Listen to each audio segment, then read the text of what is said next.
అందరికీ నమస్కారం అండి.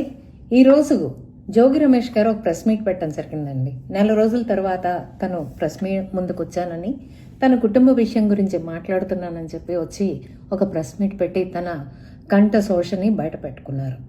ఆయన ఎంతసేపటికి తన ఇంట్లో ఉన్న సమస్యని సాల్వ్ చేసుకునే ఉద్దేశంలో ఉన్నాడేమో అనుకున్నాను, కానీ మళ్ళీ తీసుకొచ్చి ఆ బురదని తెలుగుదేశం పార్టీ నాయకులు అధినాయకులు అయిన నారా చంద్రబాబు నాయుడు గారికి, లోకేష్ గారికి పిలవటానికి ప్రయత్నం చేస్తున్నాడని మాత్రం అర్థమైంది నాకు.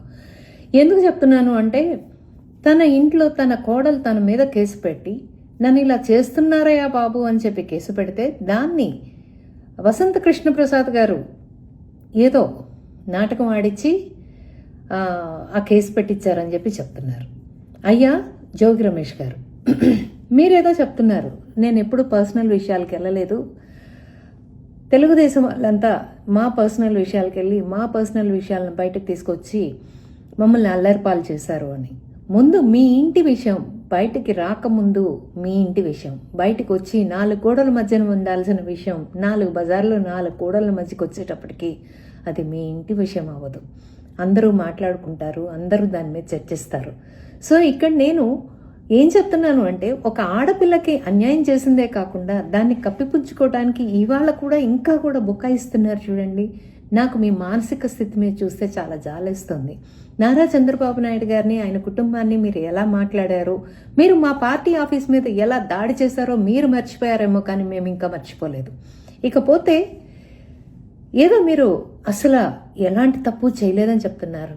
మీరు చేసిన అన్యాయానికి ఒక ఆడకూతురు బయటికి రావాలి అంటే, మీరున్న రాజకీయ నాయకులు, మీరున్న ఒక రపా బ్యాచ్తో ఉన్నారు కాబట్టి, మీరు కూడా ఆ రపాకి సంబంధించిన వ్యక్తే కాబట్టి, మీ కోడలు గారు బహుశా అక్కడ లోకల్గా ఉన్న ఎమ్మెల్యే గారి సహాయం పొంది ధైర్యాన్ని తీసుకొచ్చుకొని కేసు పెడదాం అనుకున్నారేమో. ఎందుకు అనుకోవట్లేదు మీరు ఇలాగా? మీరు దాన్ని తీసుకొచ్చి వసంత కృష్ణప్రసాద్ గారి ఆఫీస్కి మీ కోడలు గారు ఆవిడ నాన్నగారు వెళ్ళినంత మాత్రాన ఆయన చెప్తే ఏదో కుట్ర జరిగిందని మీరు మాట్లాడుతున్నారే.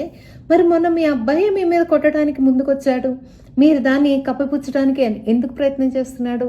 నేను పెళ్ళి వద్దు అని చెప్పాను, నాకు నువ్వే చేశావు అని చెప్పి మీ మీద తిరగబడిన మాట వాస్తవం కాదా? మరి ఆ వీడియోలో కనపడింది మీరు కాదా, మీ అబ్బాయి కాదా? ఎందుకు ఇలా మాట తిప్పుతున్నారో నాకు అర్థం కావట్లేదు. మీరు మీ కోడల్ని చంపడానికి చూశారని చెప్పి ఆ ఆడకూతురు కేసు పెట్టింది. పబ్లిక్గా మీ అబ్బాయి గారు మీ కోడలు గారిని, నీకు మేఘనా నీకు నొప్పి తగిలింది కానీ నీ నొప్పి మా నొప్పి కాదు అంటాం అబద్ధం అంటారా? ఇలా పచ్చి నిజాలు బయటకు వచ్చినాక కూడా మీరు బుకాయించి దాన్ని తెలుగుదేశం పార్టీకి సంబంధించిన అధినాయకులైన నారా చంద్రబాబు నాయుడు గారి మీద, నారా లోకేష్ గారి మీద రుద్దాలని మీ ప్రయత్నం ఏదైతే ఉందో దాన్ని చూస్తే జాలేస్తుంది. ఏంటో మళ్ళీ చెప్పారండి, బైబిల్ చదివితే తప్పని ఎవరూ చెప్పలేదండి. ఆ అమ్మాయి మీ కోడలు గారు ఏం చెప్పారంటే, పెళ్లి చేసుకునేటప్పుడు మేము హిందువులు అని చెప్పి అబద్ధం చెప్పి చేసుకున్నారు నన్ను. నేను తర్వాత నా పూజ నేను పైన చేసుకుంటుంటే సాంబ్రాణి కడ్డీ వెలిగిస్తూ ఉంటే శవాల ముందు వాసన వస్తుంది అని తమరు మాట్లాడిన మాటల్ని ఆ పాప తను బాధగా బయట పెట్టుకుంది. ఎవరు బైబిల్ చదివితే తప్పని అనరండి జోగి రమేష్ గారు. మీరు ఏం చెప్పబోయి ఏం చెప్తున్నారో అసలు మాకేమాత్రం అర్థం కావట్లేదు. ముందు మీ కోడలు గారికి న్యాయం ఎలా జరుగుతుందో చూడండి. ఆ పిచ్చితల్లికి అన్యాయం చేసింది కాక మీరందరూ కలిసి, మీ కుటుంబం అంతా కలిసి, మీ భార్యామణి గారు కమాండ్ చేసి కట్నాన్ని కానుకల్ని పుచ్చుకున్నది బయటకు వచ్చినాక కూడా మీరు ఇలా బుకాయించటం, మళ్ళీ దాన్ని తెలుగుదేశం పార్టీ నాయకుల మీద రుద్దాలనుకోవటం, అసలు ఎలాంటి మానసిక పరిస్థితుల్లో మీరున్నారో నాకైతే అర్థం కావట్లేదు. కొంచెం మీ మానసిక పరిస్థితిని వైద్యులకి చూపించి మీరు సరిచేసుకోవాలని కోరుకుంటున్నాను. ఎందుకంటే మీ అధినాయకుడు మానసిక పరిస్థితి అలాగే ఉంది, జగన్మోహన్ రెడ్డి గారి మానసిక పరిస్థితి అలాగే ఉంది. ఆయన తల్లిని చెల్లిని బయటకు నెట్టి ఈ రకంగా చేశారు. మీరు సొంత కోడల్ని ఈ రకంగా బజార్ పాలు చేశారు. ఏ ఆడకూతురు కూడా ఏ రాజకీయం కోసం తన జీవితాన్ని, తన ఉనికిని రోడ్డు పాలు చేసుకోవాలని అనుకోరు. మీ దగ్గర ఏ తప్పు లేకపోతే నెల రోజుల నుంచి మీరు మాట్లాడకుండా ఉన్నారు చూడండి. మీరు మాట్లాడిన ప్రతి వీడియో బయటకు వచ్చింది చూడండి. వచ్చినాక కూడా దాన్ని కప్పిపుచ్చుకోవడం కోసం దానికి ప్యాచ్ వర్క్ చేస్తున్నారే, కరెక్ట్ కాదండి జోగి రమేష్ గారు. ముందు ఆడకూతురికి న్యాయం ఎలా చేయాలో అది ఆలోచించండి. ఒక ఆడకూతురు ఉసురు ఎక్కడికి పోదు. మీరు మీ రాజకీయం కోసం ఆడకూతురు బతుకుని కూడా తీసుకొచ్చి నడు రోడ్లో పెట్టేసేసి ఇవాళ దాన్ని కూడా టీడీపీకి పిలవాలనుకోవటం నిజంగా మిమ్మల్ని చూస్తే జాలేస్తుంది. మీ చేత ఈ ప్రెస్ మీట్ పెట్టించిన మీ జగన్మోహన్ రెడ్డి గారిని చూస్తుంటే ఇంకా జాలేస్తుంది. దయ ఉంచి మీరు దాన్ని రెక్టిఫై చేసుకుంటారని ఆశిస్తూ సెలవు తీసుకుంటున్నాను. Thanks a lot. అందరికీ నమస్కారం అండి. ఈరోజు జోగి రమేష్ గారు ఒక ప్రెస్ మీట్ పెట్టడం జరిగిందండి. 4 రోజుల తర్వాత తను ప్రెస్ మీట్ ముందుకు వచ్చానని, తన కుటుంబ విషయం గురించి మాట్లాడుతున్నానని చెప్పి వచ్చి ఒక ప్రెస్ మీట్ పెట్టి తన కంఠ శోషని బయట పెట్టుకున్నారు. ఆయన ఎంతసేపటికి తన ఇంట్లో ఉన్న సమస్యని సాల్వ్ చేసుకునే ఉద్దేశంలో ఉన్నాడేమో అనుకున్నాను, కానీ మళ్ళీ తీసుకొచ్చి ఆ బురదని తెలుగుదేశం పార్టీ నాయకులు అధినాయకులు అయిన నారా చంద్రబాబు నాయుడు గారికి, లోకేష్ గారికి పిలవటానికి ప్రయత్నం చేస్తున్నాడని మాత్రం అర్థమైంది నాకు. ఎందుకు చెప్తున్నాను అంటే, తన ఇంట్లో తన కోడలు తన మీద కేసు పెట్టి నన్ను ఇలా చేస్తున్నారయ్యా బాబు అని చెప్పి కేసు పెడితే దాన్ని వసంత కృష్ణప్రసాద్ గారు ఏదో నాటకం ఆడిచ్చి ఆ కేసు పెట్టించారని చెప్పి చెప్తున్నారు. అయ్యా జోగి రమేష్ గారు, మీరేదో చెప్తున్నారు. నేను ఎప్పుడు పర్సనల్ విషయాలకు వెళ్ళలేదు. తెలుగుదేశం వాళ్ళంతా మా పర్సనల్ విషయాలకు వెళ్ళి మా పర్సనల్ విషయాలను బయటకు తీసుకొచ్చి మమ్మల్ని అల్లరిపాలు చేశారు అని. ముందు మీ ఇంటి విషయం బయటికి రాకముందు, మీ ఇంటి విషయం బయటకు వచ్చి 4 గోడల మధ్యన ఉండాల్సిన విషయం 4 బజార్లు 4 గోడల మధ్యకి వచ్చేటప్పటికి అది మీ ఇంటి విషయం అవ్వదు. అందరూ మాట్లాడుకుంటారు, అందరూ దాని మీద చర్చిస్తారు. సో ఇక్కడ నేను ఏం చెప్తున్నాను అంటే, ఒక ఆడపిల్లకి అన్యాయం చేసిందే కాకుండా దాన్ని కప్పిపుచ్చుకోవడానికి ఇవాళ కూడా ఇంకా కూడా బుకాయిస్తున్నారు చూడండి. నాకు మీ మానసిక స్థితి మీద చూస్తే చాలా జాలేస్తుంది.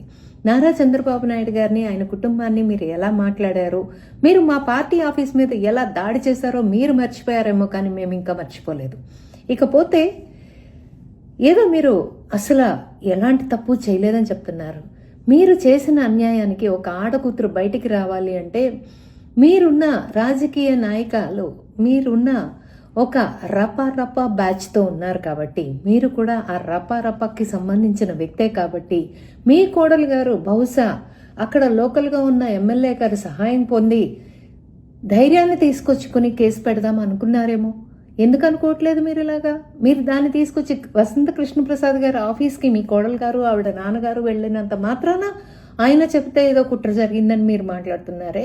మరి మొన్న మీ అబ్బాయి మీ మీద కొట్టడానికి ముందుకొచ్చాడు, మీరు దాన్ని కప్పిపుచ్చడానికి ఎందుకు ప్రయత్నం చేస్తున్నాడు? నేను పెళ్ళి వద్దు అని చెప్పాను, నాకు నువ్వే చేసావు అని చెప్పి మీ మీద తిరగబడిన మాట వాస్తవం కాదా?